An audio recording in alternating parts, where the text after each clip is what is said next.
Helena, please tell me this is still your number. I wasn't sure you'd pick up after all this time, but hey, surprise! Olivia? Oh my God, I haven't heard from you in 5 years. This is crazy. I know, shocking, right? But I was just walking past that grim little cafe near campus. You know the one. The one with those hideous mint chairs and overpriced lattes. Anyway, I was walking by and you popped right into my head. It felt like fate. God, that place. I used to write my papers there like it was my personal library, all while you just flirted with every guy behind the counter. Please, I was doing anthropological research. You were the one crying into your cappuccino about literary symbolism. Wow, it's honestly wild hearing from you again. Part of me thought you fell off the face of the earth. I did for a while. Life got complicated, but I'm back, and guess what? I ran into someone you know. Oh yeah? Who was it? It was Stuart, your fiance. Yeah, he told me that you were getting married soon. Wow, what a crazy coincidence. That's right, we're getting married in 2 weeks, actually. Where did you bump into him? Actually, it's more like he bumped into me. As for where, it was on your bed, and on your couch, and in your shower. All over the place, actually. Olivia? What are you talking about? But wait, there's more. He just bumped into me a bunch of times a few minutes ago. I'm at the Carlton Hotel right now, in a suite, with Stuart. No. Yes, your fiancé, babe, Stuart. He's in the shower right now. We've been here all night. You wouldn't believe how flexible he is. You're lying. This has to be a joke. Oh, honey, I don't do jokes. I do moments, and this one is delicious. He is everything I imagined and more. You really picked a winner. You slept with my fiancé 2 weeks before my wedding? I saw that picture you posted. The two of you all dressed up, pretending like you stepped out of a bridal magazine. It made me curious, and you know me. I don't ignore my curiosity. You hunted him down over a photo? Oh, don't be so dramatic. I simply reached out and he responded. We met for drinks. One thing led to another and then another, and now here we are. Champagne, Egyptian cotton, 0 regrets. You are unbelievable. That's what Stuart told me too. Thanks for the compliment, girlfriend. That wasn't a compliment. This is insane. You're blowing up my life like it's some kind of reality show. Oh, come on, don't be so serious. You always took everything so personally. Life isn't that sacred, babe. It's messy and ridiculous and fun. Or at least it is when you're not pretending to be perfect. And what exactly do you get out of this? A damn good night, a very satisfying experience, and a little keepsake to remember it by. What do you mean a keepsake? That necklace, the one with the sapphire, I saw it on your dresser when I stayed at your apartment. With Stuart, of course. It looked expensive and neglected, like it was begging for a perfect 10 to wear it. You took my necklace? Oh, don't be silly. I'm just borrowing it. You can have it back when I'm dead. That was my grandmother's necklace.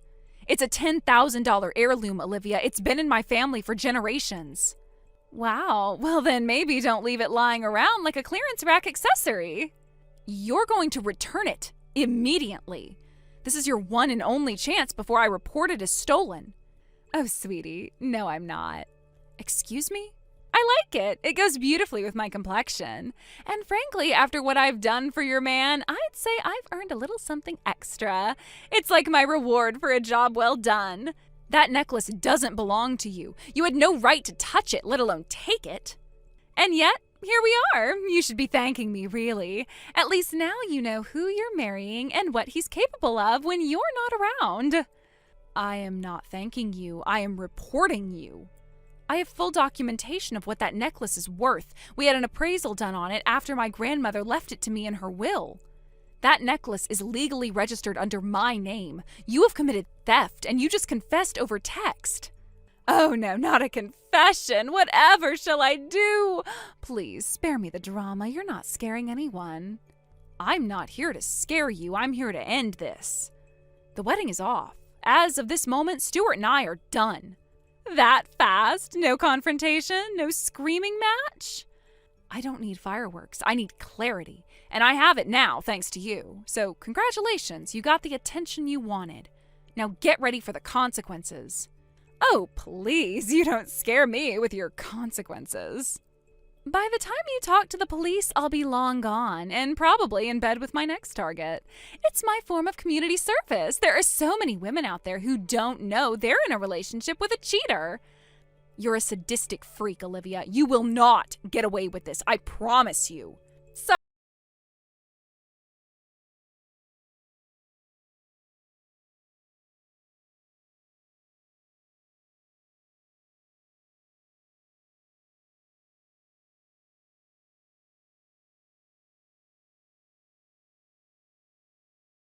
But I was going to say yet. You opened with, guess who's getting married? That was enough. Still no. Wow, okay. I thought you'd at least be a little curious. I'm not.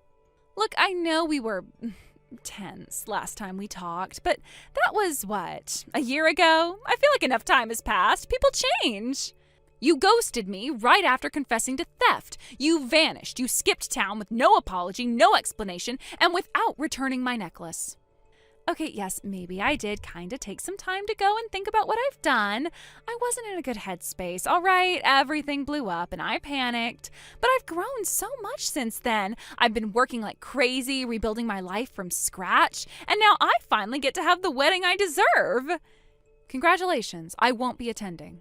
You don't even want to hear about it. I planned everything myself, from the venue to the flowers, and you wouldn't believe the cake I designed. It's going to be the most extravagant wedding you've ever seen, and I am paying for it all by myself, all 50,000 of it. Amazing. If you can save up 50 grand in a year, then I think you can save up enough to return what you stole. Oh my God, the necklace again. Yes, my grandmother's heirloom, the one that's worth $10,000. You took it and ran. We're not brushing that off like it was a broken hair clip. My entire family is very, very unhappy with you. I didn't run. I just traveled. I needed to get away and reset. And yes, maybe I should have left a note, but I went through so much mental agony back then. I was so lost after everything that happened. I'm sure crying in beachside hotels with stolen jewelry was heartbreaking. Don't be like that. I'm not even with what's-his-face anymore. You forgot Stuart's name? Yeah, that guy. He was boring once the chaos wore off. I ditched him and upgraded. My new fiance is a real man. And yet you torched my entire life for the last one who you also thought was a real man. I wasn't thinking straight. I was impulsive and reckless and dramatic. But that's all behind me now. No, it's not. You never made it right. You just vanished and expected time to clean up your mess for you. Well, I figured since we're not fighting over anyone anymore, we could, I don't know, be friends again? Friends? You want to be friends with me again? Why not? No more drama, no more competition. Just two grown women supporting each other. You could come to the wedding, cheer me on. I even saved you a seat near the front. Oh, now isn't that generous of you? A seat in the front row will make it a lot easier for me to come up and punch you in the face. I'm being sincere. You always said I had potential. Well, here it is. I pulled myself together, paid my dues to society. You didn't pay a damn thing.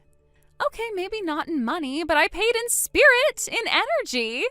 I did what I had to do to survive, and I built something real. You stole from me and disappeared, and now you want me to clap for you like none of it ever happened? Come on, for real, why are you still being so bitter about all that ancient history? Because you never apologized, because you never gave back what you took, because you're still the same brat, just with a discount wedding and a new last name. That's so mean. No, it's accurate. And here's the truth, since you clearly need it spelled out, I will not be there.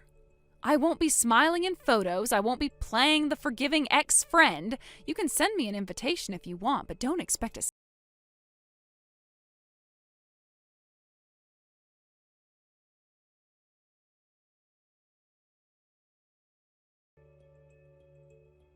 Helena, pick up your damn phone or read these messages. I know you're seeing them. You ruined everything. The wedding is canceled, like completely dead. He dumped me 3 days before the ceremony. The venue, the flowers, the deposit, it's all gone. He won't even speak to me. My dress is sitting in the living room like a ghost. The cake place won't refund me because it's too short notice. And I'm going to be in debt for a wedding I didn't even get. And I know this is your fault. Don't even try to act innocent. People have been whispering about me for weeks. First his sister backed out, then our photographer suddenly caught a cold, and now his mom has blocked me on everything. Someone told them about the necklace and the Stewart stuff. Probably both. You just couldn't let me have one thing. I've actually been a little too busy to become a rumor mill. I just came from a dress fitting. My fiance and I agreed on champagne ivory. It suits my skin tone better than white. What? Are you serious right now? You're getting married? Again? To who? Oh, it's someone you know very well, Olivia. It's Tom. Stop. That's not even funny. You're just saying that to get in my head. You're lying. I'm not lying. We're engaged. We've been together for a while now. It happened pretty naturally, especially after what you did to both of us. Oh my God! You are out of your mind! You stole my husband? Excuse me? Don't put me on your level. You had already broken up with him by the time we met. Your affair with Stewart destroyed your marriage. He told me everything. That was one stupid mistake. We were fighting, and I was upset and confused, and it wasn't supposed to mean anything. And yet you still flaunted it. Remember the hotel, the texts, the necklace? I wasn't thinking straight. I figured Tom would cool off. I thought we'd work it out once everything calmed down. You thought wrong. He filed for divorce less than a week after he found out because of what you did. I never even got to explain my side. He just left. What side? That you cheated on him and then disappeared? I didn't disappear. I just took space. I needed to regroup. You needed time to figure out how to lie your way out of it. Again. I didn't mean to lose him, okay? He's rich and he's hot. Of course I wanted him back. That was the plan. But then you just swoop in and steal him like I never existed. Again, I didn't steal him. I answered the phone when he called. That's all it took. This isn't fair. I'm the one who introduced you to in the first place. This is like some insane revenge movie. No, it's not revenge. It's consequences. You don't get to say that. You're not perfect either, you know. Maybe not, but I don't wreck lives and pretend it's empowerment. You ruined my life. I've lost everything. My fiance, my job, my reputation, my dress. Even my stupid wedding favors are sitting in boxes. And yet somehow you still don't seem to realize why. I didn't kill anyone. I just made some mistakes. You made deliberate choices repeatedly. You hurt people and never looked back. I was going to apologize. When, before or after, you used my necklace to accessorize your brunch outfit? I said I was sorry. No, you never did, but I'm glad you're saying it now. Say it again. You'll need the practice when the subpoenas start arriving. You wouldn't dare. She totally would dare, and she's not the only one. What the hell? Who even is this? Tom! Surprised to hear from me?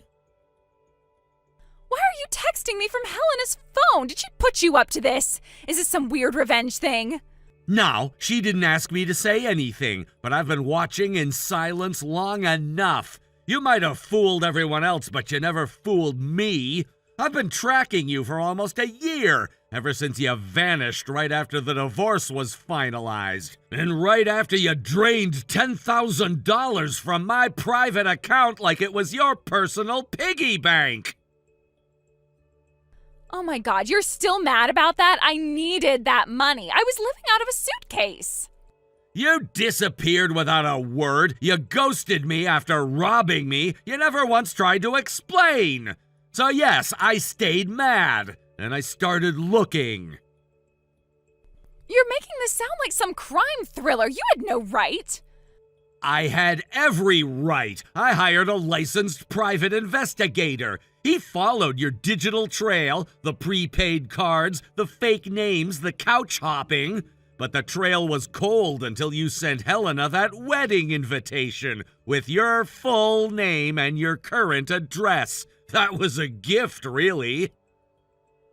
Are you out of your mind? You've been spying on me? That's illegal. What you did was illegal, Olivia. What I did was build a case. I wasn't gonna confront you until I had everything, and now I do. Once I had your location, I contacted your new fiance. Polite guy, smarter than he looks, honestly.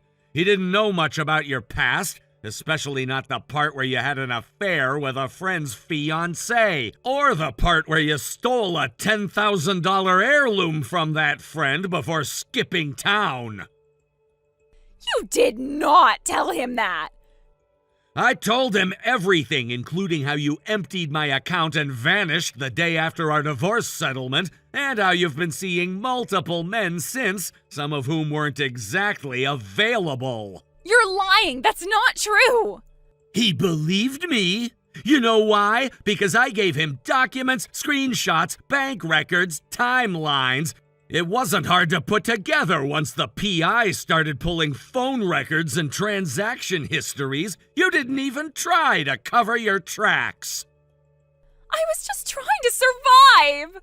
With designer shoes, weekend trips, private room dining. That wasn't survival, Olivia. That was indulgence. And you paid for it using stolen money. I didn't steal it. I was entitled to something after everything I put into that marriage. You weren't entitled to a dime of that account. It wasn't part of the divorce agreement. You knew that. You waited until the ink was dry and then drained it behind my back. I didn't think you'd notice. Of course you didn't. You assumed you'd marry up again and no one would ever question it. But then your new fiancé asked you to split the wedding costs, didn't he? That's none of your business. Suddenly, you needed $25,000 fast. But with no husband's money to steal from, you went back to what you always fall back on, sugar daddies. You used 2 different names, 2 different dating apps, and you played them like walking ATMs. This cannot be happening. One of them was married, and his wife found out. She messaged me personally after she saw your name pop up in a legal threat group online. She's suing you for emotional distress, harassment, and reputational damage. Her lawyer's filing this week. I didn't know he was married. That's not my fault. You told him you don't ask questions if the money clears. That's what he told his wife, by the way. She printed the message out. Oh my God, this is a nightmare. You ruined everything. No, you did. I just turned on the lights. You are a monster. You and Helena both. You act so calm, but you're both evil underneath. You don't get to call anyone evil after what you did. The lies, the cheating, the money, the necklace, the fake sob stories. The trail of destruction you left behind in every city you ran through. This isn't fair. Why is everyone against me? Why does everything fall apart the second I start getting ahead? Because you built your entire future on lies, and now it's collapsing under its own weight. You're not done, are you? You're going to keep punishing me. No, I'm done. But here's what's coming next. You'll repay the full amount you took from me. You'll return the necklace to Helena or pay for its full value. You'll respond to every legal notice headed your way, and you'll do it all under your parents' supervision. Because I've spoken to them.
Thank you for watching. Please subscribe and hit the like button. See you next time.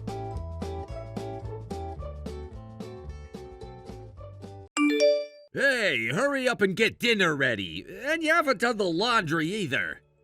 Xander, I'm on my way home from work right now. I told you I had to stay late because of overtime, remember? Don't give me excuses. You weren't even home when I got back from work. You're failing as a wife. I've already told you if you don't shape up, I'm going to divorce you. Even if you say that. Don't start making excuses again.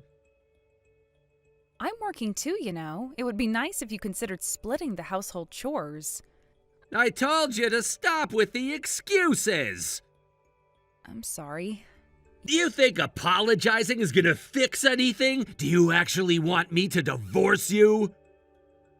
Yes, that would be fine. In fact, I already filed for divorce. What? I just came back from the city office where I submitted the divorce papers to the after-hours reception. I have no intention of returning home. That's why I packed my things before heading to work today. Wait, what? Hey, hold on a second. You need divorce papers to get divorced. About that, do I even need to ask where the divorce papers are? How many times have you thrown signed divorce papers in my face screaming about divorcing me? It's been countless, right? I only did that to motivate you, to make you a better wife. I didn't mean it for real. Well, looking at the massive stack of divorce papers you've shoved at me over the years, anyone would think you were pretty serious about it. It's a little hard to see it any other way. But I told you it wasn't like that. Anyway, the papers have been submitted and we are now officially no longer married. As for the things I left behind at your place, I don't need them anymore. Feel free to throw them away. You even moved your stuff out already? Damn it, I'm gonna sue you for damages. How about that? Huh? Do you know how much I'll make you pay in compensation? Hundreds, maybe. If we're talking about compensation, you'll probably be hearing from my lawyer soon. Please look forward to it. What? Why the lawyer? Well then, goodbye.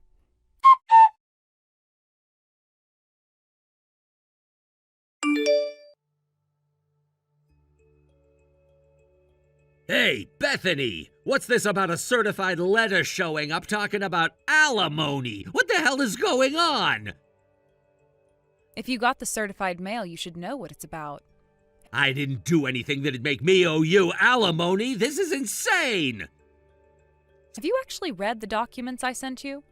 Something about me cheating, right? That's nonsense. You've got no proof, so stop trying to scare me. You're just doing this because you're panicking over how you'll get by now that we're divorced and you want a lump sum. Well, I'm not falling for it. You can forget it. Xander, don't you realize that the very fact a professional lawyer is involved means there's already proof of your infidelity? What? I have enough evidence to make a strong case, which is why my lawyer agreed to take it on. Unlike certain people who throw around threats of alimony without any basis, my case actually holds up. You didn't think things through, did you? You can't be serious. Oh, and another thing, my financial situation is fine, thank you very much. I wasn't struggling to make ends meet. In fact, I was earning more than you were. What? Yep. So no, I don't need your money to survive. But I do expect you to pay the alimony that you owe, and let me be clear, I will only accept a lump sum payment. No installments or dragging it out.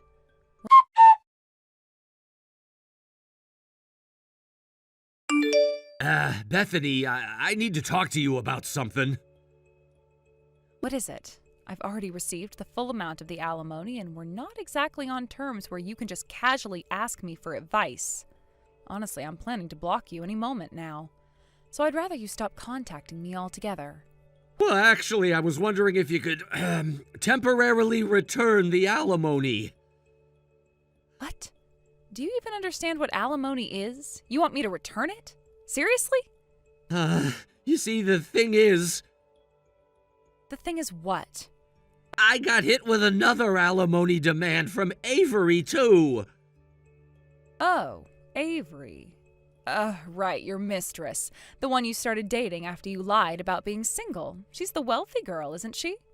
I mean, we loved each other so much, but now she's suddenly demanding alimony to break up? It doesn't make sense. You can't actually be saying that, right? Like, are you seriously pulling this poor misunderstood guy act right now? You've got to be kidding me. Huh? I mean, let's be real here. You do realize you could have been slapped with a lawsuit for marriage fraud, right? What are you even talking about, acting like the victim in this? Marriage fraud? What are you even talking about? I didn't commit any fraud. You don't even see it, do you? You are such a disaster.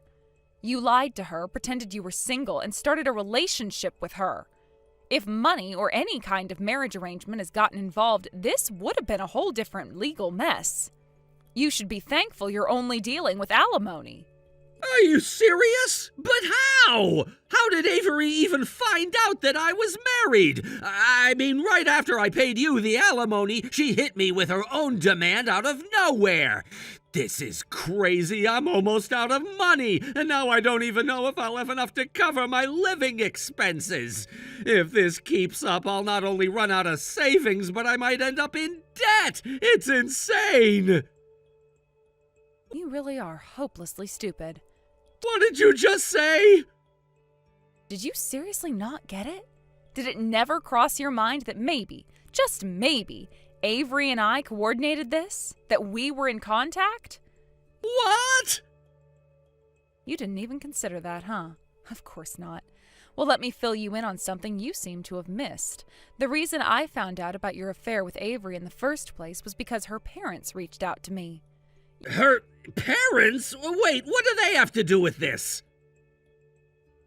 Yeah, it turns out that when you're dating the daughter of a prominent wealthy family, they tend to do their homework. It's not like they're just going to let anyone date their daughter. So they dug into your background and found out that, surprise, you were married. And once they knew, they contacted me directly.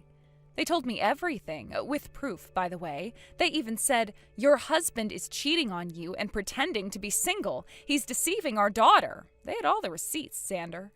Wait, what? Are you telling me her parents got involved in this too?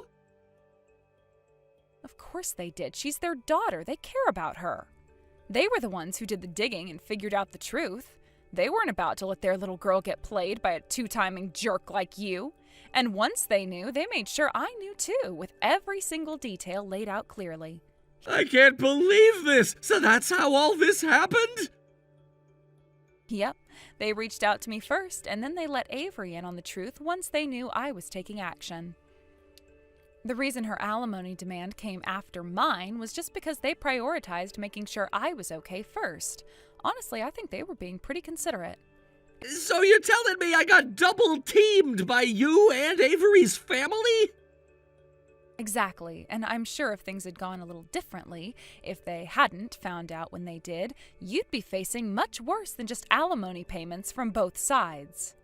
This is unbelievable!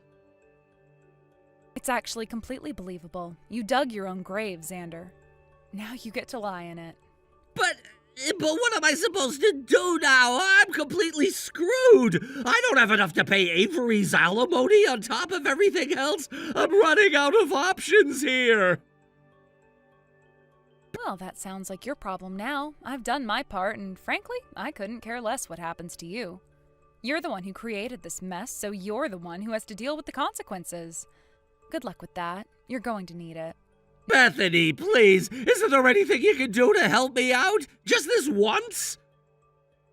Not a chance. You made your bed, and now you're going to sleep in it. Have a nice life.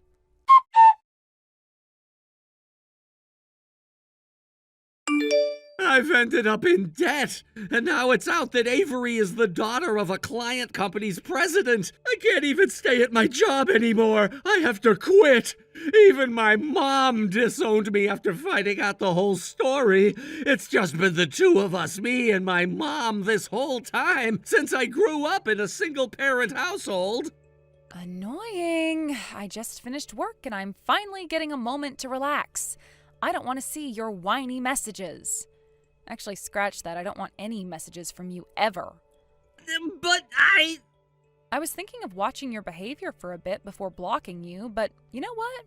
Forget it. You're irritating, and honestly, you're just a hassle to deal with. I'm worried about my mom. I care about her. What? You and my mom used to get along, right? That's why I want to ask for your advice. Advice, huh? My dad passed away when I was 22, and all my grandparents are gone too. If my mom disowns me, she'll be all alone. It'll be just her from now on, living in loneliness. Hold on, did your mom disown you without telling you anything? Huh? What do you mean? Well, your mom, she got married to a man she's been dating for the last 3 years. He's the same age as her. What? What are you trying to say? Calm down. Jeez, it's not that hard to type married, is it? Wait, married? My mom is married? What do you mean? Yeah, she got married. And since you clearly don't know, your mom's already planning for the future. Once she retires, she and her husband are moving into a retirement home together. They've already started preparing for that life. They've already decided all that? And wait, why do you know all this? I'm her son. She never told me anything. Well, she and I had plenty of conversations about love and relationships, woman-to-woman stuff. She probably told me first because of that, but you? She probably didn't get a chance to tell you because right when she was going to, she found out what you'd done. What I done? Let's see, you betrayed me, your wife, by cheating, and then you lied to your mistress, Avery, and told her you were single. When your mom found out about all this, she was absolutely devastated. She cried, apologized to me and Avery over and over again. Mom cried?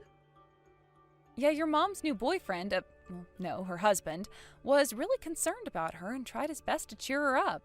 They ended up rushing their wedding because of the emotional toll it all took on her. So, am I the only one left alone in all of this?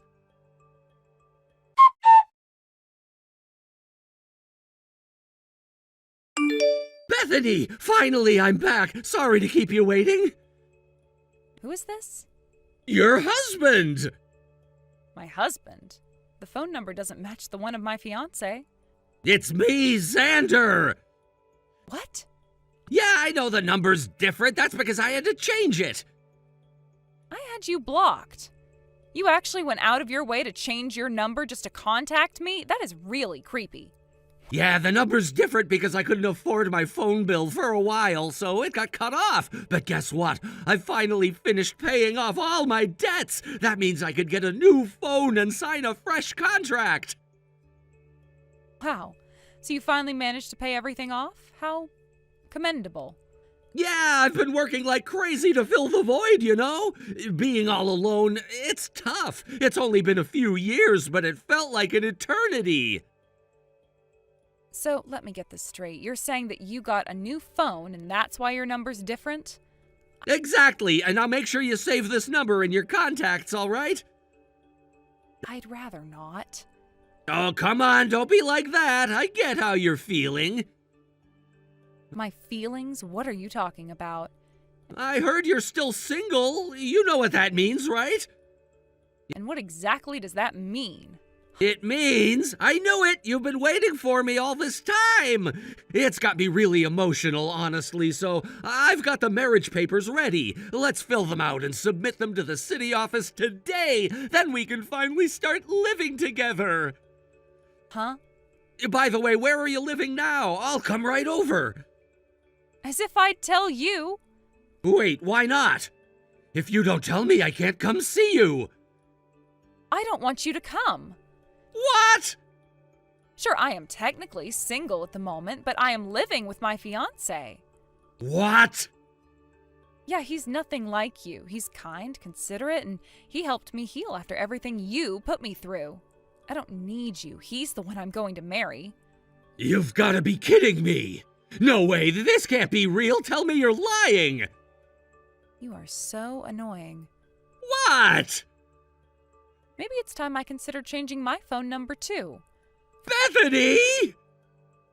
For now, I'm just going to block you again. Bye. Bethany!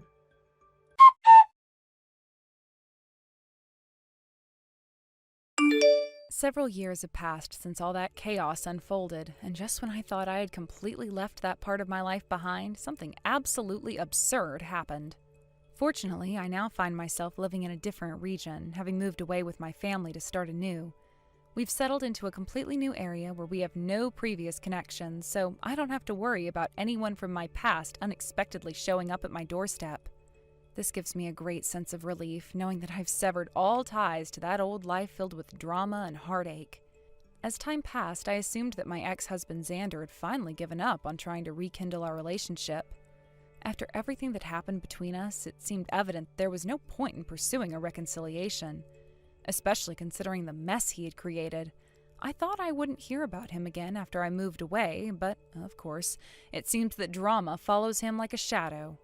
Now there's an unexpected twist in his chaotic saga. It turns out that after he realized getting back together with me was hopeless, he set his sights on Avery, the woman he cheated on me with. One might assume that after everything he put me through, he would learn from his mistakes and find a sensible way to move on. But no, Xander doesn't do sensible. Instead, he decided to pay an unannounced visit to Avery's residence, which happens to be a high-end apartment tower, a place with impressive security features. You would think that gaining access to such a location would be challenging, especially for someone with no legitimate business being there. But somehow Xander, in his usual reckless fashion, managed to bypass all security measures. I can only guess how he managed to pull that off. Maybe he sweet-talked the security personnel, or perhaps he simply got lucky. Regardless, he found his way to what he believed was Avery's apartment, and there he made an absolute fool of himself by professing his love for her. But instead of finding Avery waiting for him, he was met with a different reality. Avery had already moved out. When the door finally opened, the person who greeted him wasn't the woman he was desperately seeking, but a small, unassuming man who had no idea what was going on. This new tenant had probably been enjoying a quiet day at home when Xander's antics interrupted his peace. Instead of stepping back and realizing that Avery had moved on, both physically and emotionally, Xander jumped to the ludicrous conclusion that this man must be Avery's new boyfriend. Fueled by jealousy and desperation, he lost all sense of control.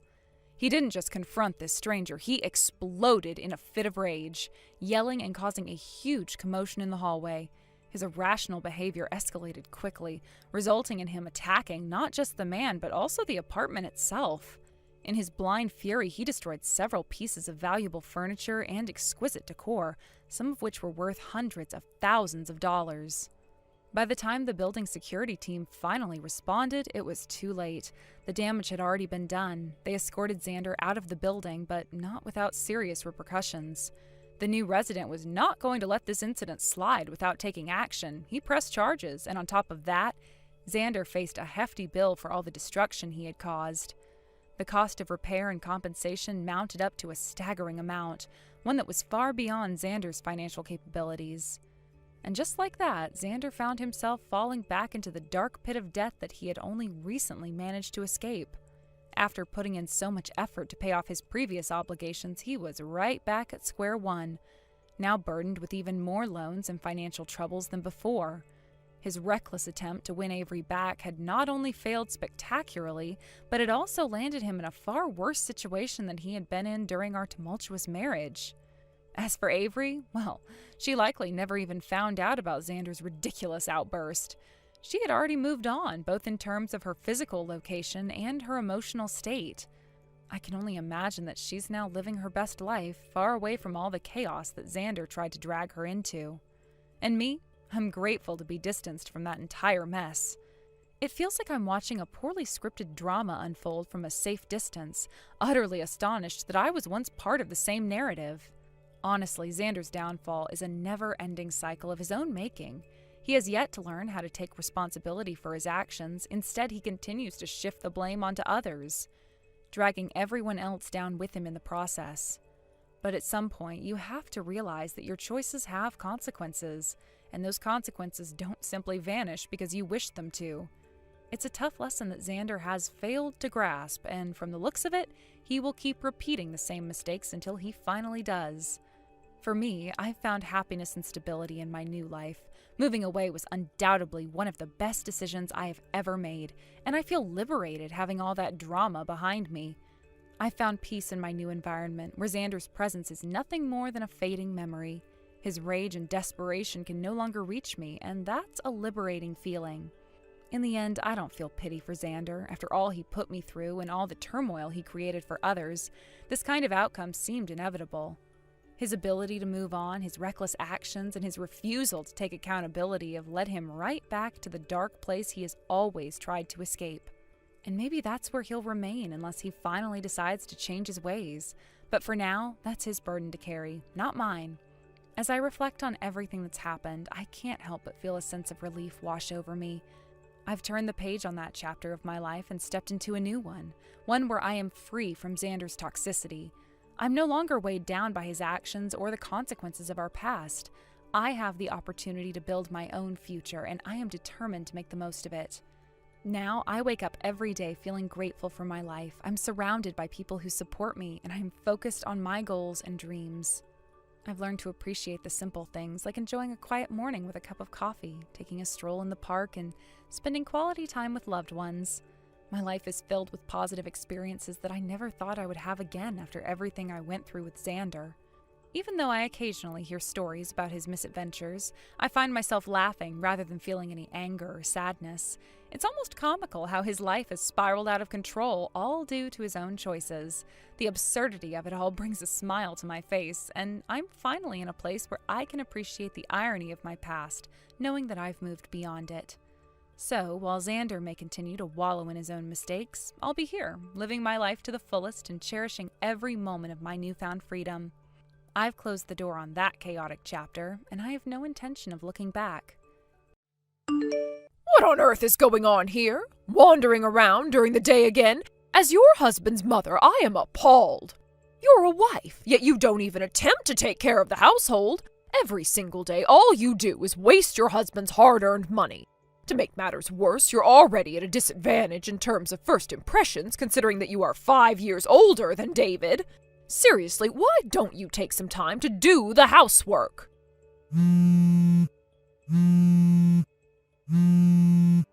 Samantha! You're just out there having fun, so you need to respond to my messages immediately. Ignoring the messages from your husband's mother is absolutely unacceptable. Do you understand? I am currently at work, though. What? I've told you countless times, but I'm not a housewife. I have a job. I go out almost every day during the week because I'm going to the office. After I return home, I handle the housework and I take care of the more detailed tasks on my days off. Honestly, it's been 3 months since we started living together, so can't you at least try to remember my job and how I manage my daily life? I've remembered your schedule, which is why I'm cautioning you. Listen, you need to hurry home and do the housework. You have responsibilities as a wife. You need to take them seriously. I have a meeting coming up right now. What? I have preparations to make, so please excuse me. What do you mean you have a meeting?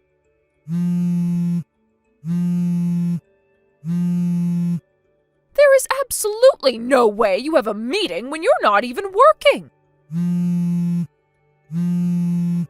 Samantha! This is getting out of hand. Enough already. It's incredibly frustrating to see you neglecting your duties. Do you have any idea how hard David works to support this household? And yet here you are, spending your days frolicking around instead of taking care of the responsibilities that come with being a wife. If you spent even half the time on household chores that you do gallivanting around town, this home would be in much better shape. How can you expect to earn my respect when you won't even acknowledge the importance of your role?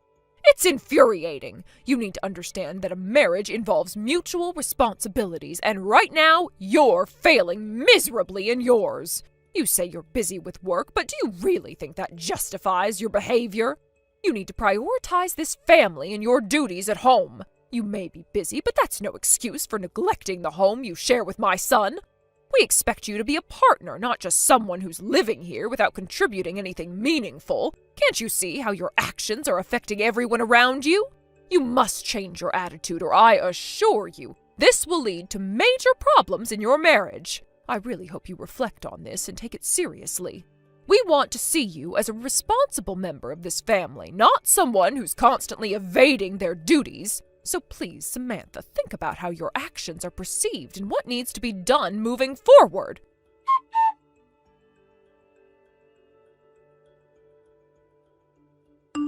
David, do you have a moment to talk? Yeah, I'm free now, but what's going on? You need to seriously consider getting a divorce from that useless wife of yours. Huh? Mom, what's going on? When you say useless wife, are you really talking about Samantha? Of course, who else would I be talking about? That woman is out there playing while you're working hard, sweating away to support the family. It's outrageous to think that even now, at this very moment, she's off having fun instead of contributing to the household. What? Just earlier today, I sent her a message telling her to hurry home and take care of the housework. Do you want to know what her response was? She said she had a meeting! A meeting! Can you even believe it? There is absolutely no way that a stay-at-home wife could possibly have a meeting.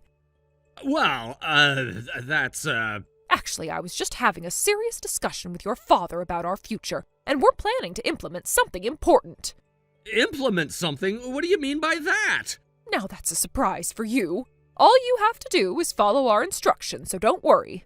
Oh, and by the way, you might want to consider getting back to work soon. Good luck with that. Oh, okay.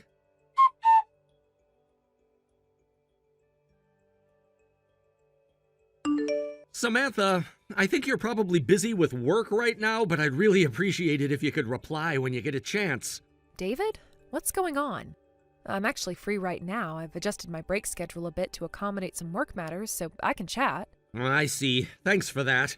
So, what's on your mind? I'm not completely sure, but it seems like my parents might be plotting something. Plotting something? What do you mean? I'm really sorry, I don't have many details at the moment. I heard about it just yesterday. When I tried to get more information from them, they kept insisting that I should just follow their directions without question. I see. I apologize for not having more substantial information to share with you. I genuinely tried to get more insights, but I was concerned that if I pushed too hard, they might get suspicious of me and back off. It's okay. Just having a reason to be cautious is already a big help to me. Thank you for sharing what you could. I feel so pathetic right now. The situation with my parents moving in happened because I carelessly got caught in a mess. They moved in while I was away and packed up their things, effectively forcing me into this living arrangement without my consent. I mean, I was shocked when it first happened, and even now I can't fully wrap my head around it, but there were some unavoidable circumstances surrounding it. They had a major argument with my brother-in-law and his wife, and just like that, they were kicked out, ending up on the street with only the clothes on their backs. In that context, I can't really place the blame solely on your parents for stepping in. It was the cold season, and I simply couldn't let them endure that. If I had tried to kick them out and they had gotten sick as a result, I could only imagine how awful I would feel afterward. However, I really despise that I find myself being manipulated by those who have no understanding of your work or position. It seems like they never had any intention of trying to understand you from the very beginning. And to top it off, I'm currently relying on you financially. I want to be able to stand next to you with confidence as your partner instead of feeling so dependent on you. David, I want you to tell me if there's anything I can do to help in this situation. yeah, thank you. So if you get any more information later, please keep me posted. Is that all you're looking for? For now, we can't make any moves without information, can we? If I had to specify, I'd say I want you to be careful, not to let my parents catch on that you're keeping me informed about their plans. Since you aren't being suspected by your mom and dad, I'm confident you can manage that. I see. Okay. In any case, let's take it step by step and do what we can to handle this. All right? Absolutely. I got it.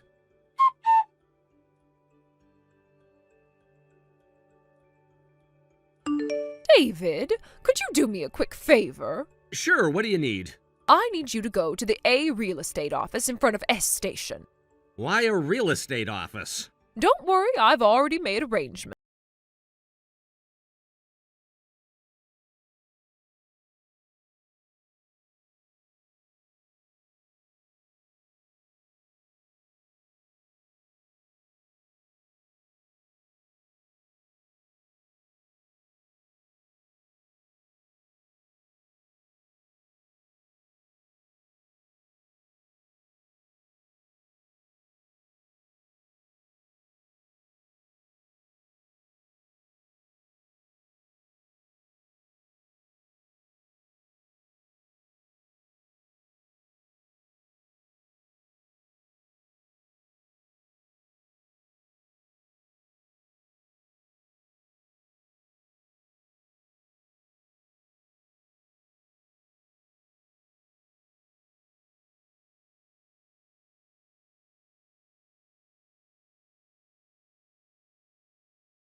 Yeah, that was quite the shocker.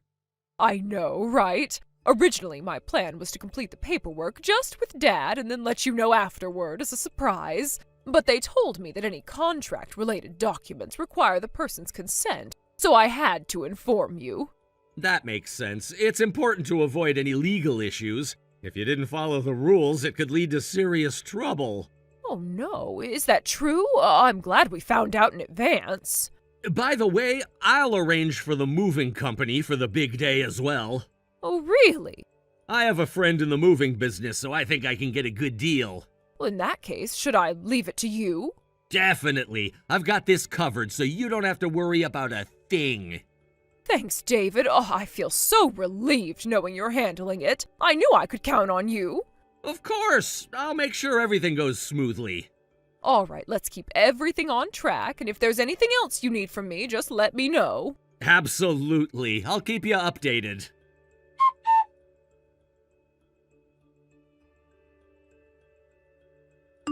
Samantha, you should be on your way home by now, right? I'll be arriving soon. Is there something you need? Well, even when you get back, you won't be able to get inside. That's because I've already terminated the lease on that house. What? David took care of all the paperwork for me. What exactly are you trying to say? Samantha, you're going to divorce David.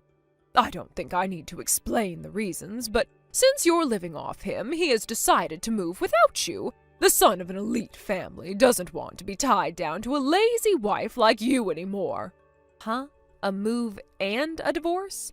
Did David actually say he wants a divorce? You don't even need to ask that. I can tell. Wow, that's quite impressive. By the way, where are you now?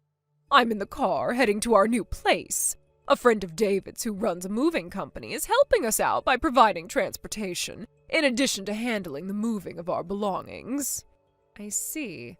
That's interesting. Just out of curiosity, do you know where you're headed? Of course! We're heading to the beautiful new house that David rented for us. A beautiful new house, huh? That's great to hear. So does that mean you're returning your husband who earns $1 a day? Huh? $1 a day? Well, if David really wants to divorce me, that's what it implies. Listen, Samantha, please keep your jokes to yourself. There's no way that David, who's an executive at his company, would earn just $1 a day. Don't say something silly like he's unemployed and living on an allowance of just $1. Oh, wow, you are right on target with that one. Huh? David is currently unemployed. What? He left his previous job because it was a pretty tough environment and I had to make him quit for his health. Right now, he's attending a school to obtain a national qualification.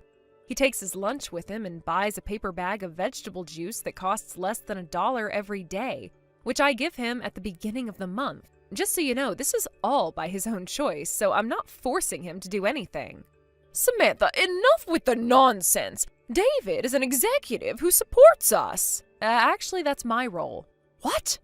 You didn't believe me even when I introduced myself at the time of our marriage, did you? On the contrary, you interpreted it as if David only decided to marry me because he became an executive. I just can't understand how you could think that way. I even told you that if you checked the executive list on the W Company website, you would see my name there, but now it seems like you've never looked at it even once, right? Well, You might have been skeptical at first, but David and I have been in a committed relationship. I supported him through his journey to become an executive, and I made sacrifices for him along the way. You see, it's not easy for anyone to balance work and personal life, especially in such a demanding role. But now it seems that all of that has been disregarded in your eyes, as if my efforts mean nothing. Do you even realize the sacrifices I made for this family? I mean, David and I had to endure challenges that came our way, and we faced adversity together. You should understand that just because he's not working right now doesn't diminish his worth or the contributions he's made to our family. In fact, his decision to pursue a qualification shows his dedication to creating a better future for us. It's hard to believe you think so little of him. It's easy to say those things when you're not the one dealing with the day-to-day struggles. Look, I don't expect you to understand everything, but at least show some respect for his efforts. This isn't just about money, it's about values and support. If David has decided to take a break to better himself, that's commendable. It means he's taking charge of his life and working towards a goal that will ultimately benefit all of us. Honestly, you should be more supportive and encouraging him rather than belittling his choices. After all, we're all in this together, and family means being there for one another.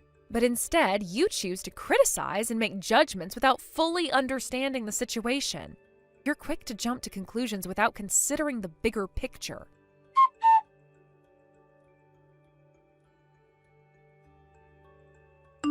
So, it really was there. You're the executive director of W Company? By the way, my maternal grandfather is the president of the company. Huh? So then, does that mean the living expenses, since we started cohabitating, weren't actually paid by David? Yes, that's correct. I've been covering all the costs, including those for your unemployed father-in-law and yourself. Wait a minute. So about that luxury apartment rental agreement that I asked David to handle? Regarding that, just before the contract was finalized, he called me in to discuss the situation, and we decided to forego the luxury apartment contract in favor of renting a different apartment. What? A different one? I'm talking about the new place where David and I will be living. What? What are you talking about? David was supposed to move in with us.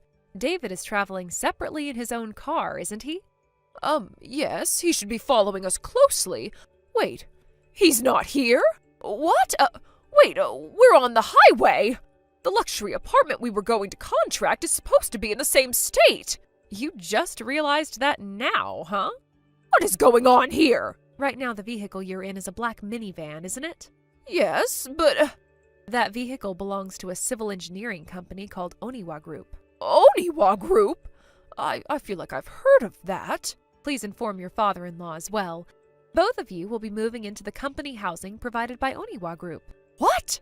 Your father-in-law's brother, your brother-in-law, will be living right next door. My brother-in-law? I thought I recognized the name Oniwa Group.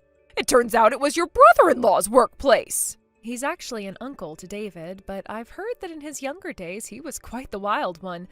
Thanks to the excellent employee training at Oniwa Group, he's transformed from being a rowdy troublemaker known for causing injuries during his antics into a well-respected, charismatic figure who is loved by his subordinates. That's not just charismatic, it's annoying! I can't believe I have to live near someone like that and, on top of it all, work in the same place! But it's a good thing. It's not good! Well, you don't have anywhere else to stay, do you? Isn't it better than wandering the streets unemployed? That's true, but if we cohabitate in your new place... Oh, absolutely not. What? Then I'll be here waiting for David to arrive while I start meditating. Wait! Excuse me. Samantha, wait!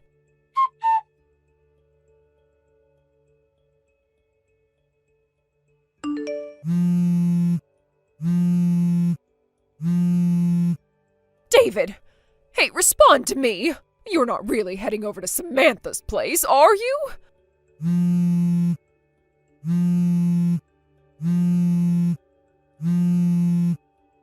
David!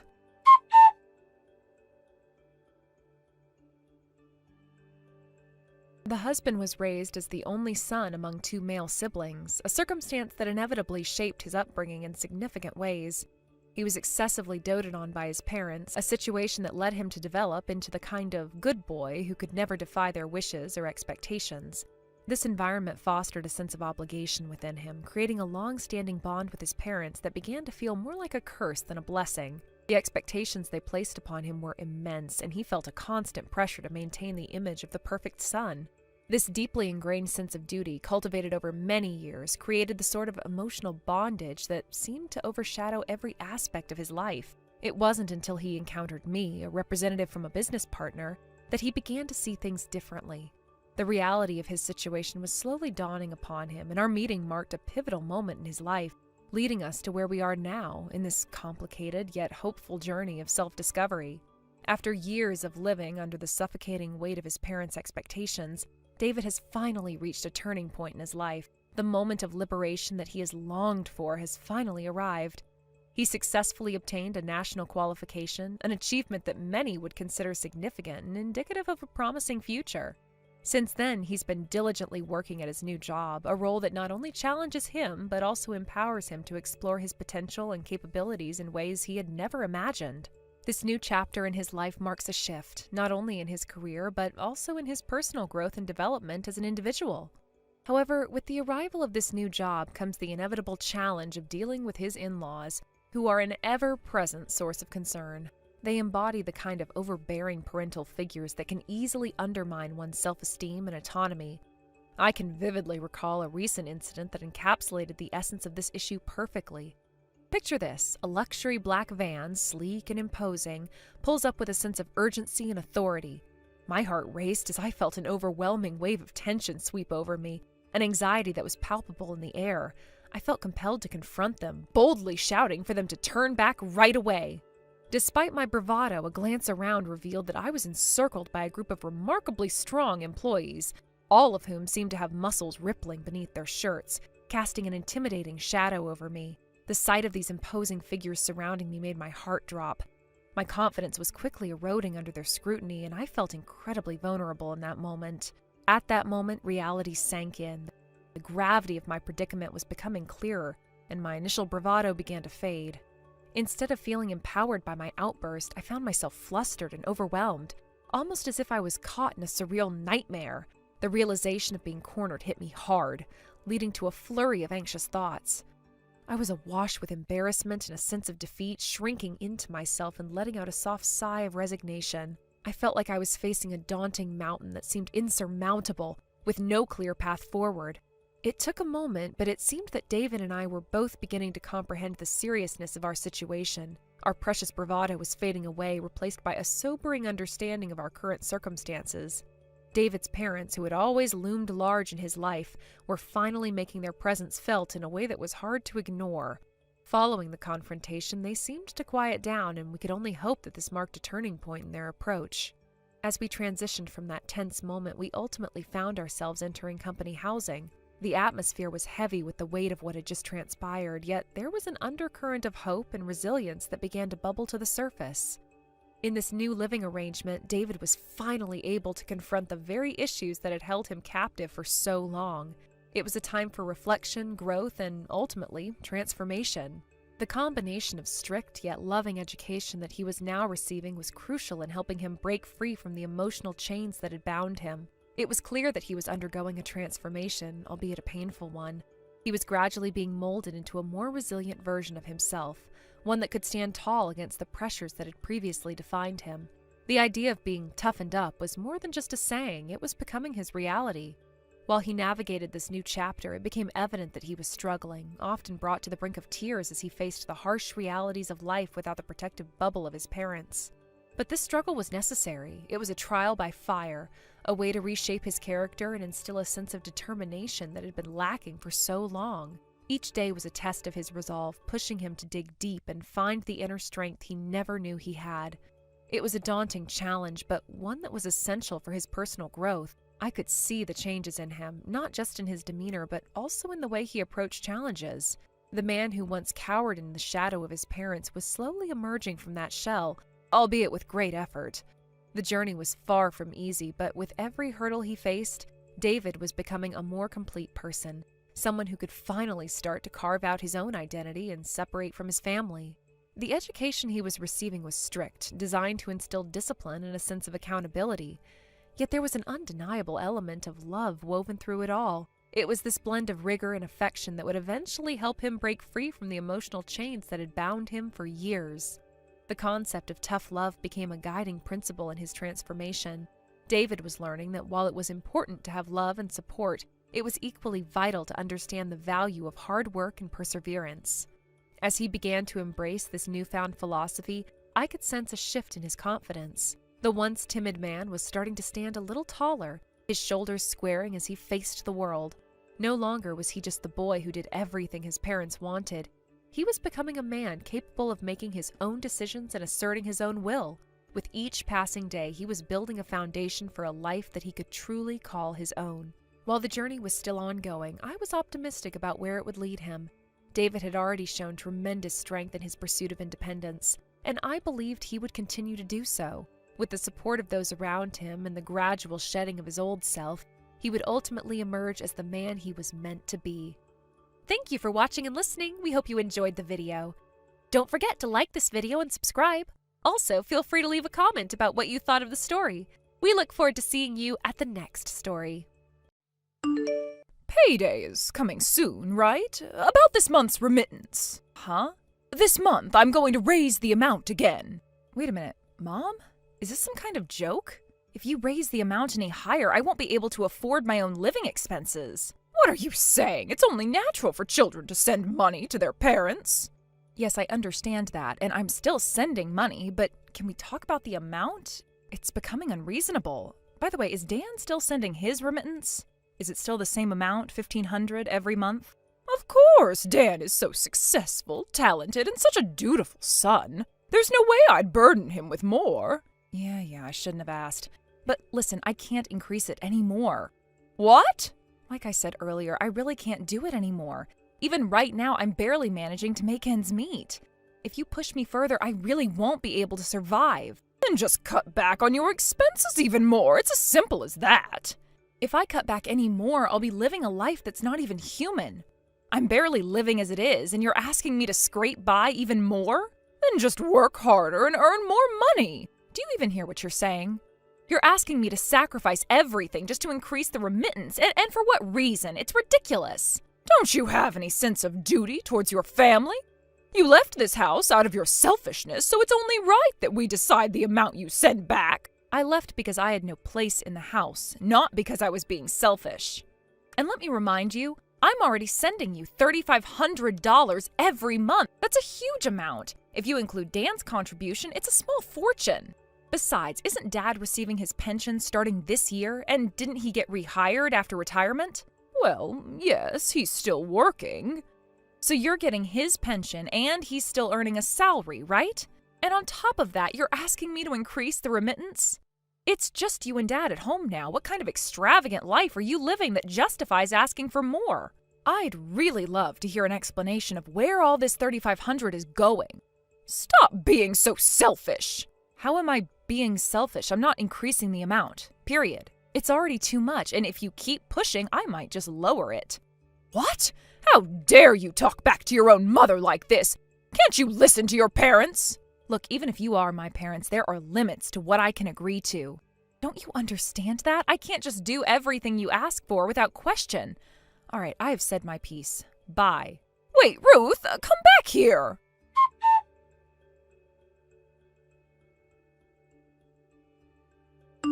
Ruth, is it true that you haven't sent this month's remittance yet? Yeah, I haven't sent it.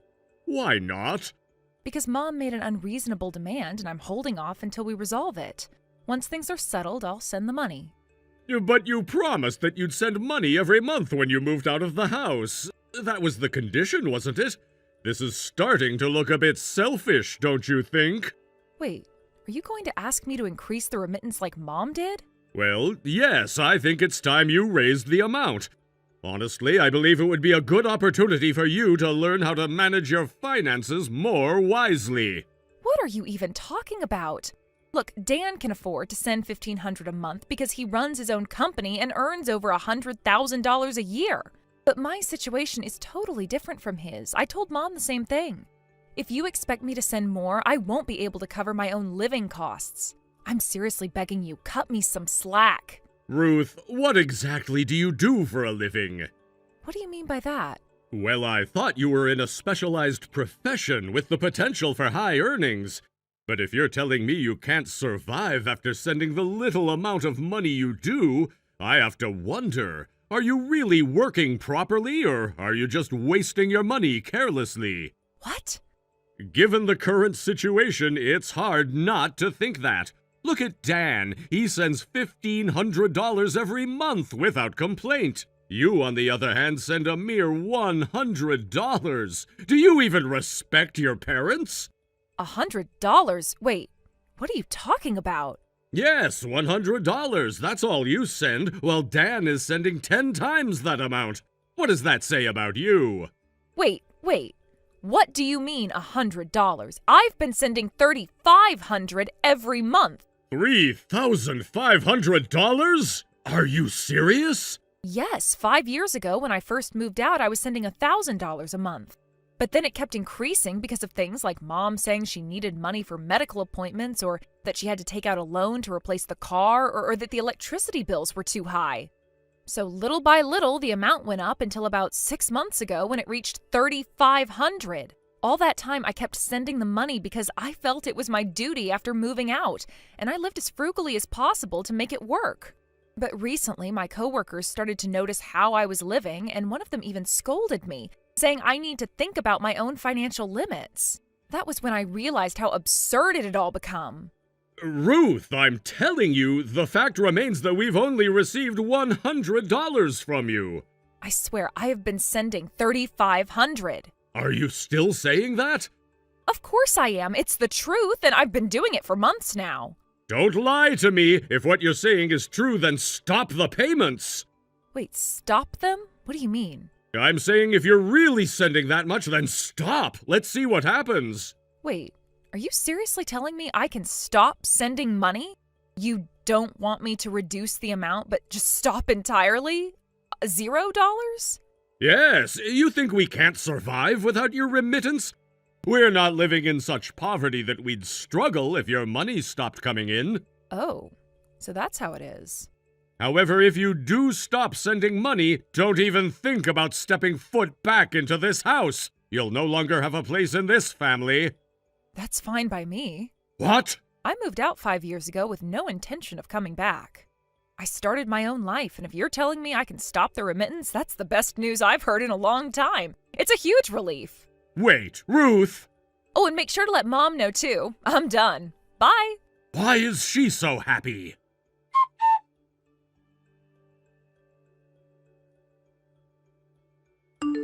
Ruth, hurry up and send the remittance. For now, I'm fine with the usual $3,500. Just make sure you transfer it today. Huh? I'm not sending any more remittances. What? You can't do that. I'm in the middle of dealing with so many bills. The payment deadlines are coming up fast. Like I said, I'm not sending any more money. Are you really going to break the promise you made when you left the house? If you don't start sending money again, I'll bring you back home. Excuse me?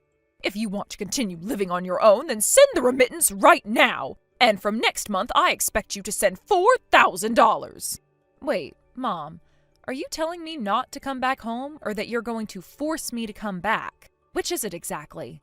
I'm saying that if you stop sending money, I'll make you come back home. But Dad told me if you stop sending the remittance, we'll never let you set foot in this house again. What? He really said that? Yes, he told me that yesterday. So before you start giving me an ultimatum, how about you and Dad get on the same page? Look, even if I were to start sending money again, I'd prioritize my own life first. And if I do decide to send anything, the amount will be a lot less than what I've been giving you.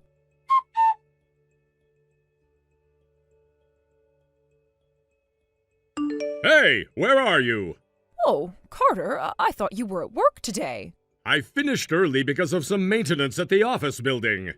Oh, I see. So where are you now? I'm just out shopping a bit. Come home without buying anything. I just checked the mailbox and we received a collection notice. What? A collection notice? Are you in debt? Yes, but it's not what you think. I didn't mean for this to happen. I've been trying to manage my finances. This is serious. How could you let it get to this point? You need to explain what's going on right now.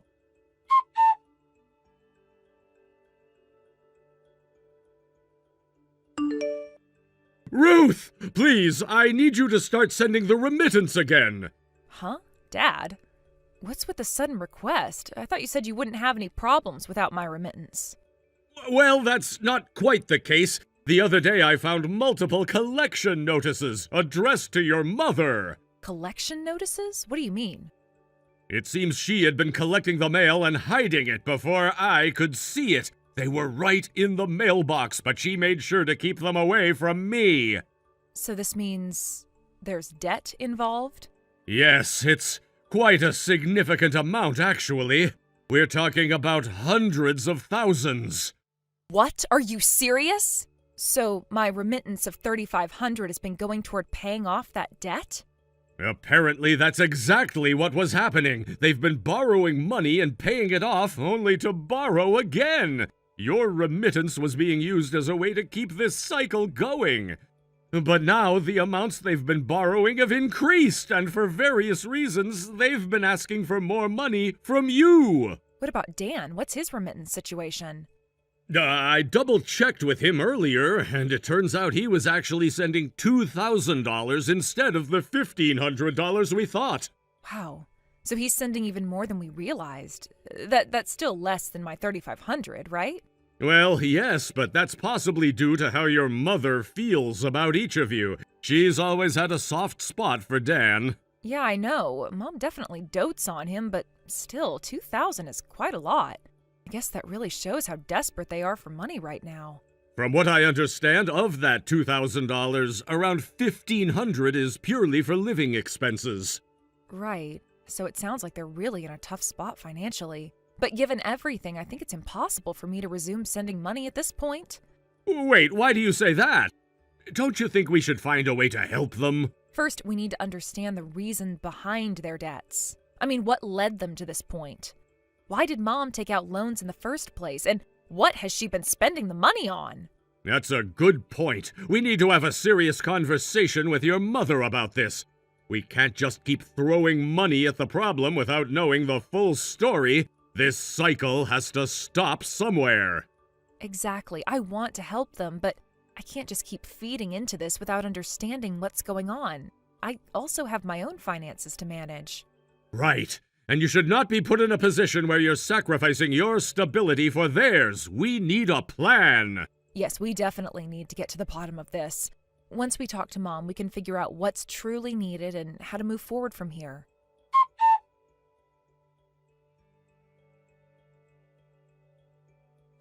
Ruth, I want to apologize for the horrible things I said the other day. Huh? Oh, you mean the conversation we had last time? Yes, I know this sounds like an excuse, but I genuinely had no idea about your mother's debt. I had completely entrusted her with managing the household finances. I was led to believe that your remittance was only $100 and that Dan was sending $1,500. I took that at face value without questioning it. Then one day I happened to overhear your mother mumbling about the remittances, and without fully understanding the situation, I ended up complaining to you. Okay, Dad, I appreciate your honesty. It's good to know you weren't fully aware of everything. I truly am sorry for how I reacted. Thank you for saying that. Now, do you have any idea what caused her debt? I've always thought she was a bit careless with money, but I never imagined it was serious enough to accumulate debt. What could have happened? Well, it turns out she got really into hosting. Hosting? You mean like she's been spending money on that? Yes, apparently. From what I've gathered, she was doing more than just socializing. It seems she got heavily involved in that lifestyle. Oh my God. I truly believe this is going to lead to a divorce. Yeah, I can see that. It's definitely a complicated situation. But Dad, how do you even handle something like that? A mother over 60 getting into debt from hosting? It's just so hard to process. I know, it's rough, and honestly, it's painful to think about. I never thought we'd be in this situation. I've always believed we could get through anything as a family, but now it's like everything is unraveling. I feel a mix of anger and sorrow. I get it. This is beyond just a financial issue. It's about trust and family. I can't believe she would put herself in this position at her age. It's just heartbreaking. Exactly. It's not just about the money, it's about how it affects our family and her health. I worry about what this means for her future. How could she be so reckless? It sounds like she was trying to fill some kind of void in her life, but she ended up making things worse. I mean, is this really the path she wanted to go down? It just seems so out of character for her. I know, right? It makes me wonder what she's been feeling, or if she's going through something we didn't see. Maybe she's been feeling lonely or unfulfilled. Whatever the reason, it's clear she needs help, and we need to address this together. Yes, we definitely need to have a serious discussion with her. I'm not sure how she'll react, but we need to confront this issue head on. It can't go on like this. Agreed. Let's try to figure out a way to support her, but also make sure she understands the gravity of the situation. We can't just let this spiral further out of control.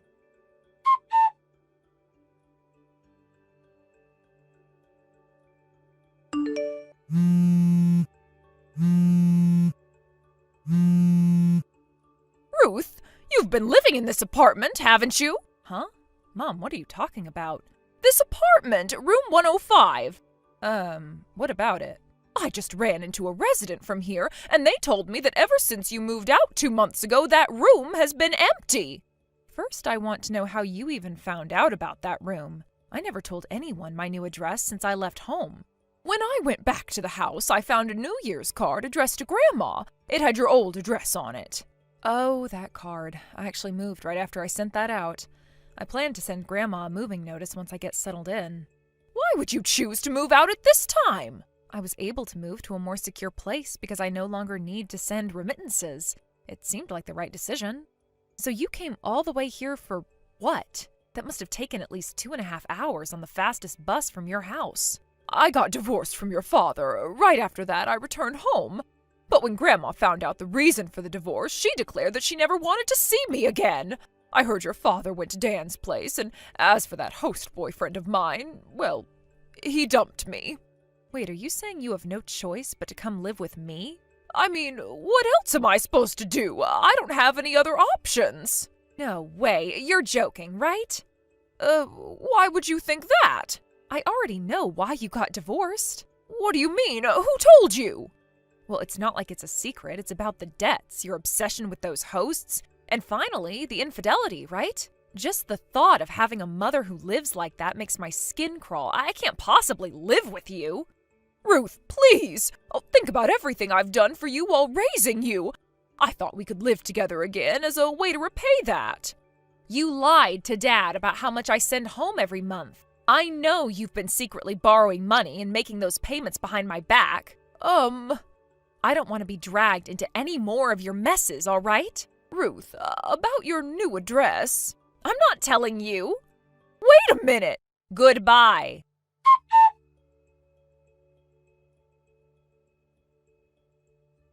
What on earth is she thinking? I truly cannot understand my mother's thought process. To be honest, I don't even want to understand it. After all, she failed to come to me for help, and now, because of that, she really has no place to go. For several days, she's been wandering around the nearby park, seemingly lost and without direction. While I was searching for her, I was approached by a group who had apparently been looking for her too.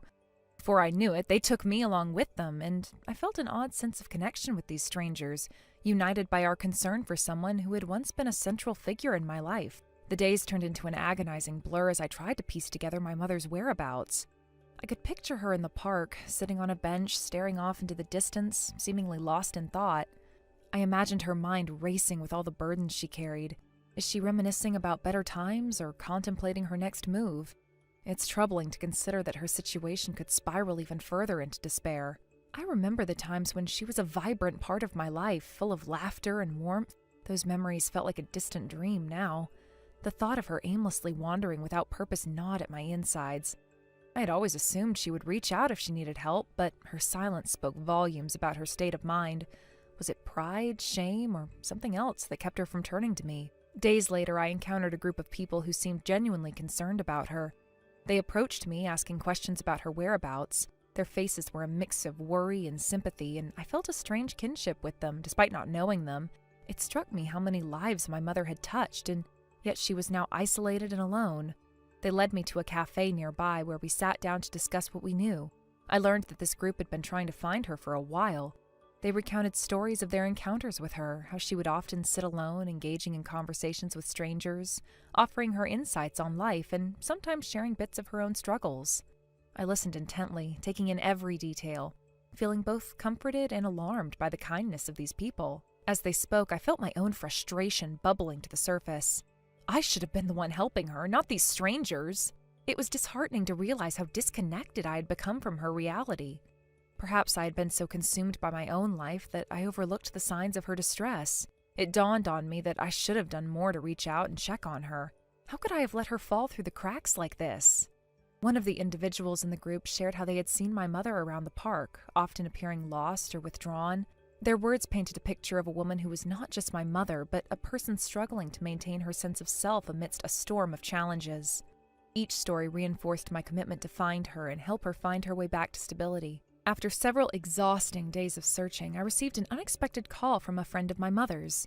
He mentioned that there had been some unusual activity in his bank account. A deposit made by my mother. I felt a mixture of relief and dread wash over me.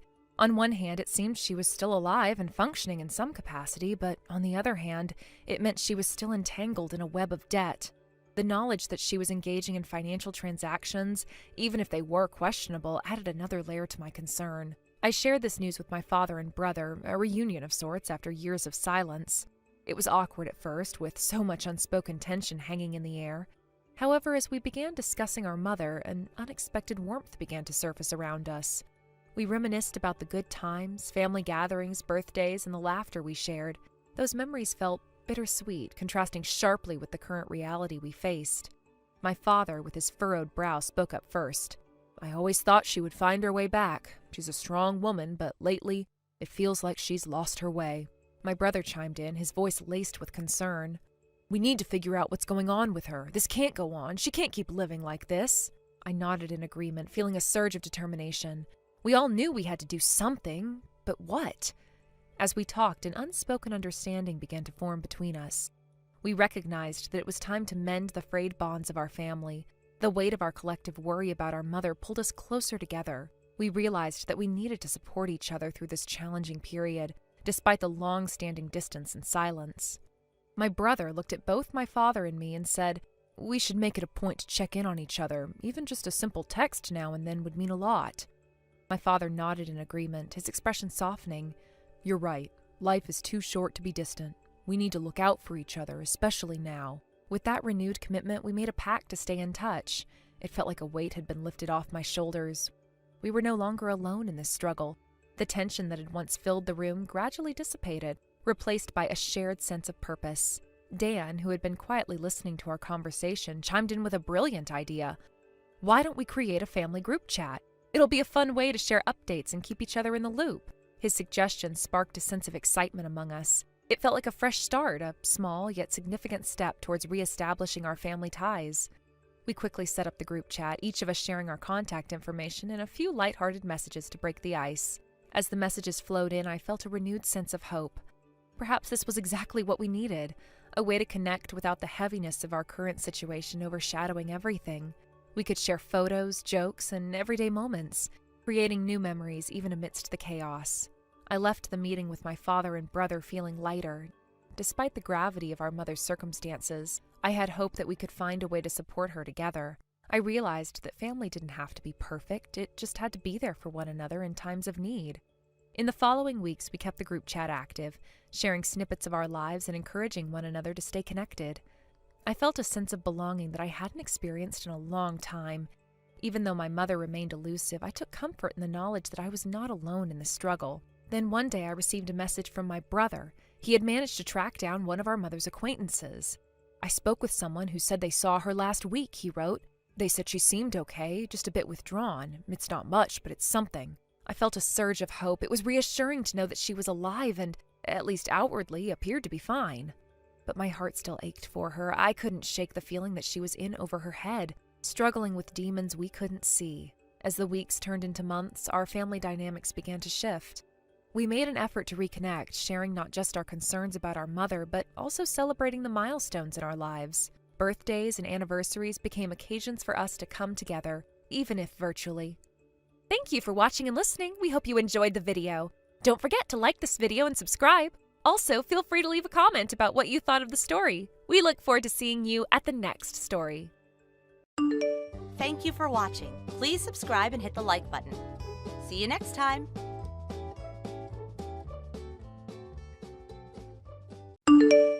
Are you seriously not coming home again tonight? And here I was hoping it was Daniel messaging me, or Michael, or Sam, but no, it had to be you. I was halfway to blushing, and now I just feel bored. You could at least try to sound like a man when you text. Something with a little heat, a little fire. Well, by process of elimination, that must mean you're with John tonight, aren't you? Ding, ding, ding! Look at you! Took you long enough to figure out my rotation. Honestly, I'm impressed. For once, you're not completely clueless. This makes 4 nights in a row. Do you even plan on coming home this week? You say that like I live there. That house is more your sad little cave than a home. And honestly, between you nagging me and John booking us that suite next weekend, why would I bother? Yeah, how stupid of me to expect common courtesy from you. By the way, you left divorce papers on the table yesterday. Now you're texting like none of that happened? Oh, that? Please, that was a penalty. You didn't have dinner ready when I came home, and the living room was a disaster. Honestly, the vibe was off. I just thought you needed a reminder of how easily I can destroy you. You can't keep threatening divorce every time you get annoyed. It's manipulative and exhausting. Oh, I'm sorry. Are you not enjoying the emotional roller coaster that is being married to me? I'm the one deciding not to divorce you, and that's the real gift here. You should be thanking me for my mercy. Mercy? You cheat openly, you vanish for days at a time, and now you're claiming it's a favor to stay married? Yes, because I could destroy your life with a single signature. Let's not forget you work for my father's company. You lose me, you lose the family, the connections, your career, and the nice shiny title they let you pretend you earned. You really think I married you for your last name? I think you enjoyed what came with it. You got the car, the promotion, the sleek new wardrobe. You became someone people actually noticed, and it's all thanks to me. And now, in return, I get to live exactly how I want, doing what I want with who I want. First of all, whom? Second, does this mean you're saying I should accept all of this just so I can keep a job? No, I'm saying you should stay in your lane. Be a good little boy. Keep your mouth shut and keep collecting your perks. I get John tonight, Daniel in the morning, and Michael on Sunday. And you? You get to keep pretending we're some kind of power couple. Isn't that enough? You're flaunting your affairs like they're status symbols. You do realize infidelity has legal consequences, right? Oh my God, the drama. Go ahead, call a lawyer. Let's see who wins that war. You'd better have deep pockets and thicker skin than you've shown so far. I'm not afraid of you. Not anymore. You should be. You divorce me, you don't just walk away. You fall. You fall all the way down. No job, no support, no future. And the best part? No one will care. Because everyone in that company knows who really holds the power, and spoiler alert, it's not you. Maybe I'd rather lose everything than keep living like this. Did you ever think about that? Oh, please, you've gotten used to the taste of luxury. You're not walking away from that. I'm giving you a deal. Keep your mouth shut, stop playing the wounded puppy, and let me live my life. You make one wrong move, one pathetic little complaint, and the next time the divorce papers won't be symbolic. They'll be certified, signed, and filed. You honestly believe none of this will ever catch up to you? What can I say? I'm untouchable. You're just the man who married too far above his station and couldn't keep up. So do yourself a favor and stop embarrassing both of us. Now, if you'll excuse me, John just got back with the wine and strawberries. Try not to cry yourself to sleep again. It's getting tedious.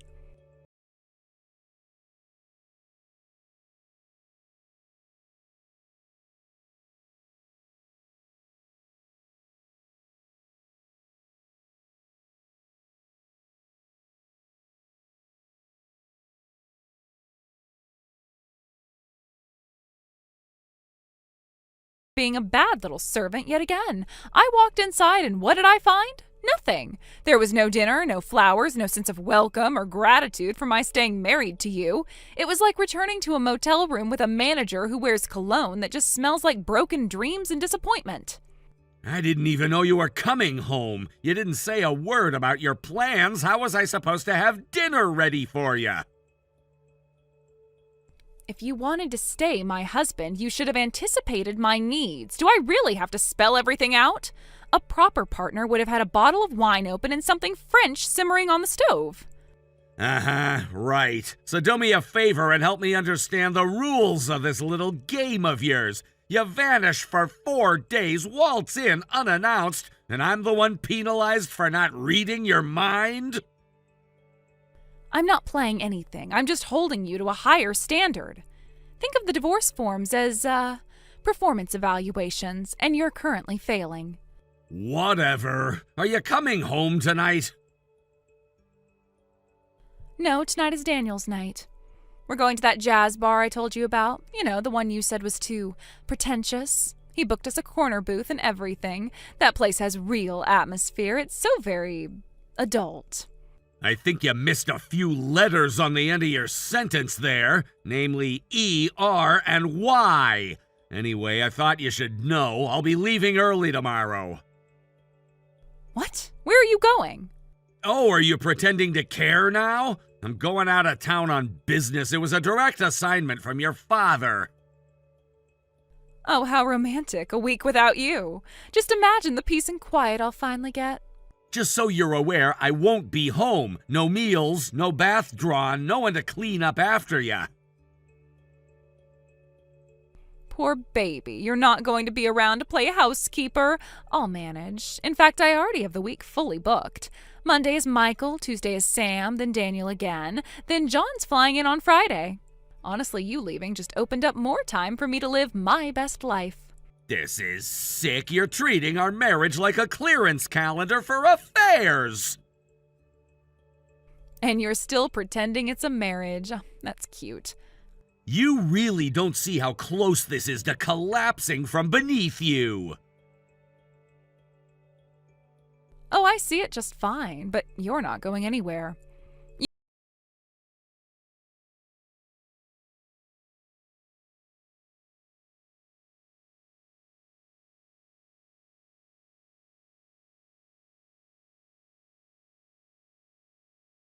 Why is there yet another divorce form on the table? We haven't even seen each other in the past week. What in the world could I have done to earn your ire this time?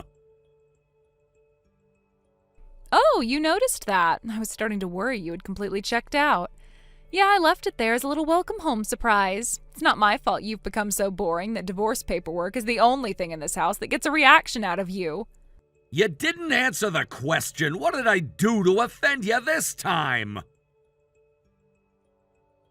Don't play dumb with me. I found your little toy, the one you so cleverly stashed under the bed, as if I wouldn't notice. A voice recorder. Really? That's your big move? You might as well have left a note that said, "Please confirm my wife is more desirable than I am." Or maybe you're really into that sort of thing, huh? Is that it? Did you want to hear what I sound like when I really enjoy myself? Come to think of it, you've never heard that before, have you? I see. I guess you found it. Of course I found it. You honestly thought I wouldn't notice something shoved under the mattress like a science experiment? I found it, I listened to about 10 seconds, and then I deleted everything. Then I poured myself a drink and had a good laugh about how sad you've become. And then me and Daniel, well, you know. Seriously, you can stop trying to hurt me with all your sordid talk about your affairs. I knew you would cheat. I just wanted proof. You wanted proof, Eric. You wanted validation. You wanted some tangible excuse to justify the fact to yourself that I haven't allowed you to touch me in months. Meanwhile, I've been letting the men who actually deserve me have their way with me. You think planting a microphone somehow gives you the moral high ground? That it makes you more of a man? I planted it because every instinct I had told me the moment I left town you'd treat our marriage like a joke again. And clearly I wasn't wrong. You weren't wrong. I cheated. Of course I did. What do you expect from a woman married to someone like you? You're emotionally vacant, dull in every possible way, and frankly a dead weight. If I didn't have Daniel and Michael and John, and let's not forget Sam, I'd go insane. You do realize what you're saying, don't you? I'm saying it loud and clear, just like I've been doing for months. If you can't handle who I really am, then stop pretending we're still in some kind of sacred union. We're a contract, Eric. You get status and I get freedom. That's the deal. Yeah, some deal that was, huh? Anyway, any deal we may have once had is off. I'm not doing this anymore. Excuse me? No, I need to be more direct. Okay, here it is. I filed for divorce this morning. You did what? I went to the courthouse, signed everything, and handed it in. The filing is official. I'm moving out tonight. Is that clear enough for you? You cannot be serious. I've never been more serious about anything in my entire life. You idiot! You're actually going to throw away everything I've given you over this. You're walking away from the company, the title, the promotion, all your dreams and aspirations over a personal grudge? Your stupid, hurt feelings? That promotion never existed. The position you think I was chasing was never mine to begin with. That's ridiculous. My father said you were being considered for succession. He said that to make you feel better about the arrangement, but that's not the whole story. To be more precise, that's not the story at all. He made it all up. The board never saw me as a candidate. The only two people under serious consideration are your cousin and the finance director. I was never part of that conversation. Then I don't get it. Why did you marry me? Because my grandmother and your mother have been close friends for over 40 years. They thought that the two of us would do well together, and since we were both single at the time, they decided to set us up. And you acted like someone I could build a life with. You were charming, thoughtful, and gave the impression that you valued stability. And I believed it until the mask slipped. So what? All of this was some kind of setup? You were just playing along? No, I meant every word I said on our wedding day. But the person I thought I married ceased to exist the moment you started treating infidelity like a sport. You stopped pretending to care when you realized I wouldn't worship you for humiliating me in my own home. This is unbelievable. You're making a huge mistake. You think you'll land on your feet after walking away from everything we've built?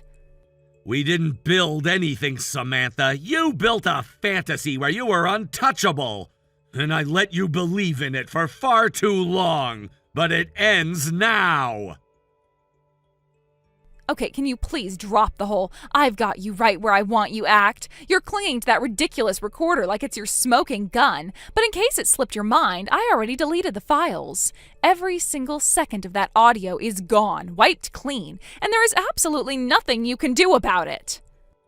Did you really think I was that poorly prepared? The recorder was a decoy, something I placed knowing full well that you would find it. I needed a distraction, something to make you feel safe while I took the time to gather real evidence. Evidence you never saw coming.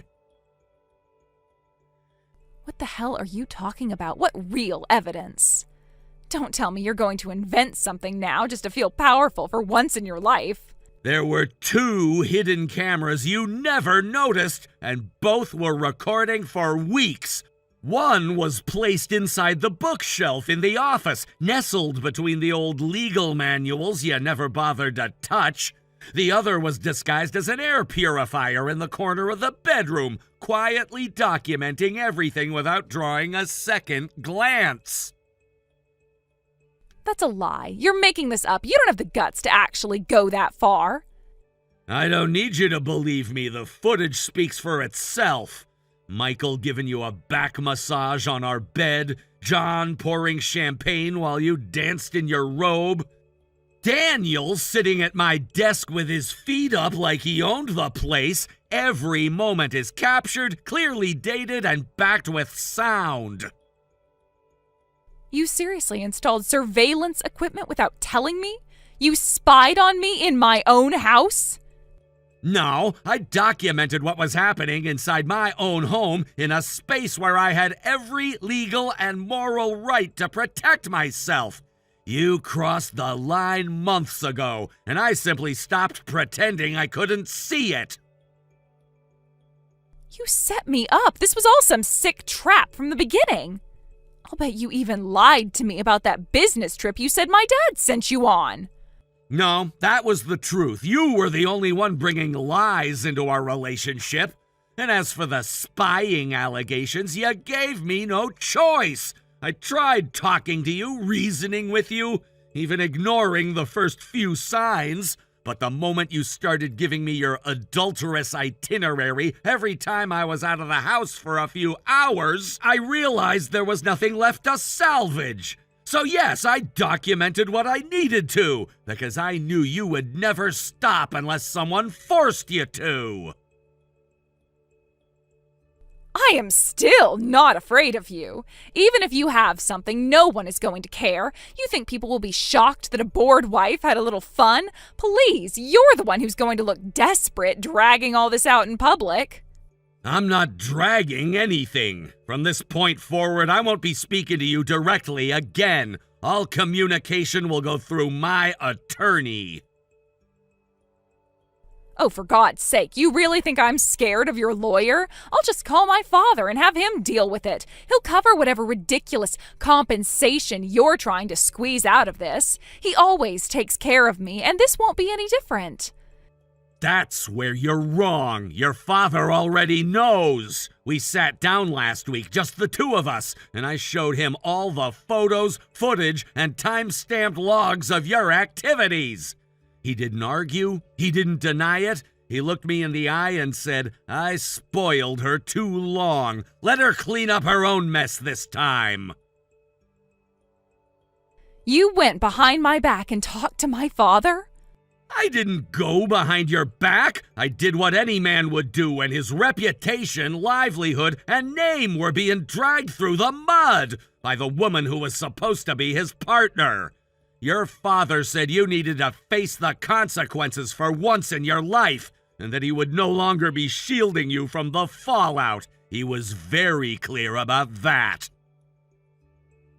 No, he wouldn't say that. He's always backed me. He doesn't just cut me off like that. He has, and I think deep down you know exactly why. Eric, listen to me. Maybe we don't have to go through with this. I was actually planning to come home next week. I've been thinking a lot, and I might finally be ready to settle down. Yeah, I think it's time to stop all of this. We can start fresh, just the two of us. We can put this all behind us and live happily ever after. You had every opportunity to make our marriage a happily ever after story from the very beginning, and each time you chose your own selfish desires over me. I don't believe a word of this. You're not ready to settle down. You're just afraid of facing the consequences. That's not true. We had good moments, right? You're willing to throw all of that away? What we had was a performance, and I'm finally stepping off the stage. Then let's talk at least, face to face. No lawyers, just us. My attorney's name and contact information are in the letter I left on the living room table. If you have anything further to say, you can direct it to him. Eric, please, wait.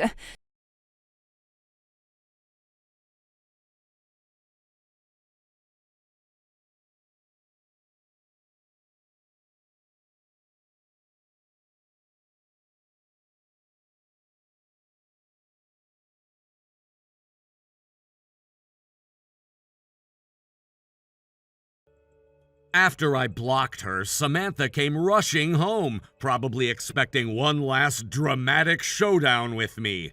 But I was already gone.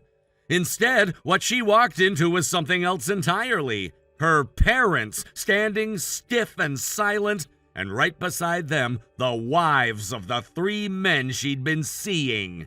They came as a group, unified, prepared. Each one had something to say, each one had evidence, and none of them were interested in excuses.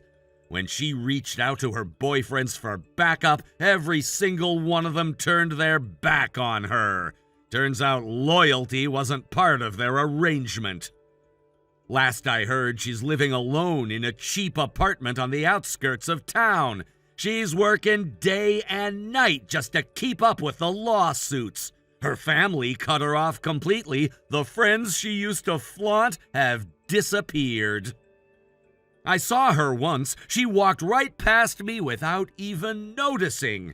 Hair was a mess, eyes hollow, and clothes 2 sizes too small. The woman who thought she held all the cards ended up with none. Thank you for watching. Please subscribe and hit the like button. See you next time.